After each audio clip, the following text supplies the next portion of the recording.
My dad was an immigrant from Eastern Europe, back in the day. So he was born in 1917, which sounds completely wild. And that was a very different time in America. So they went on boats to South Africa. They arrived in South Africa in 1929, these immigrants with just clothes on their backs.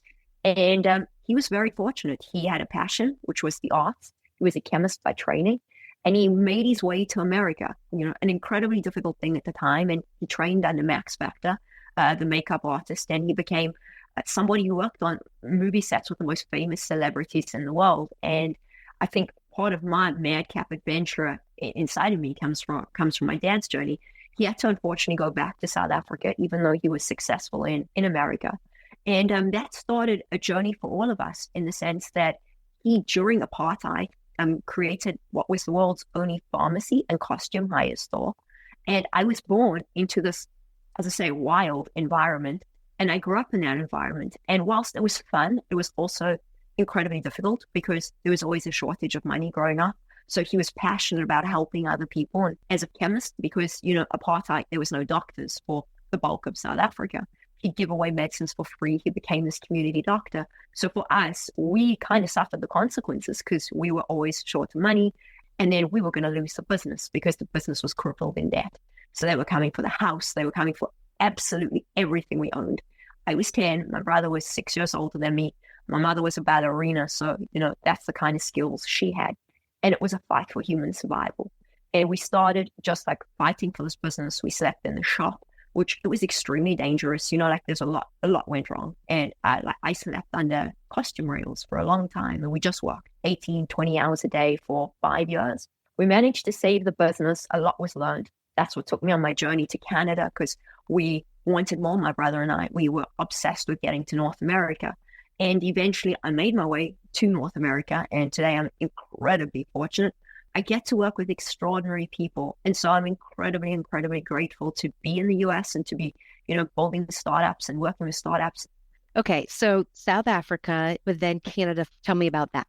Sure. So we were poor. We lived in a very dangerous neighborhood, couldn't afford to leave. And one night on a Saturday night, we got attacked. It was very intense attacking and I got shot. My mother got beaten up. It was harrowing, even by Hollywood movie standards. The moment that happened, I decided I was always obsessed with coming to America from the day I was born. I think my dad planted that seed in my mind. I was like, I'm going no matter what it takes. And my circumstances around me, people refer to it as a dead end life. That was my life in South Africa. And for many people, that's their lives. We got attacked. I remember standing, bleeding, screaming my head off, screaming, saying, I'm leaving, I'm going, and you have to help me leave. I made up my mind there and then I was going to get to North America no matter what. And my brother and I came up with a very entrepreneurial venture where we would create costumes, from our crazy costume shop for the burgeoning Hollywood film industry in Canada. Sounds crazy, but this is economics tax. So basically, Hollywood, very expensive to create movies. New York, very expensive to create movies. And so that at that time, they were starting to do a lot more movies in Nova Scotia. And my brother and I, being very good researchers, we figured this out. And we figured out that there was a trade treaty between certain countries in Canada and that you could apply to participate in this trade treaty and you could get funding and you could build a business. And so off I was shipped to Canada to go pitch this to the Canadian government. I was 15 at the time. And I'm telling them about this amazing, venture that they would, of course, want to participate in. They said yes. They were incredible. That was my first taste of what it meant to be in North America in terms of being an entrepreneur, to see how well organized things are, the opportunities.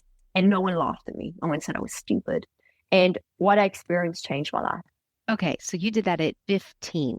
15. And it was crazy.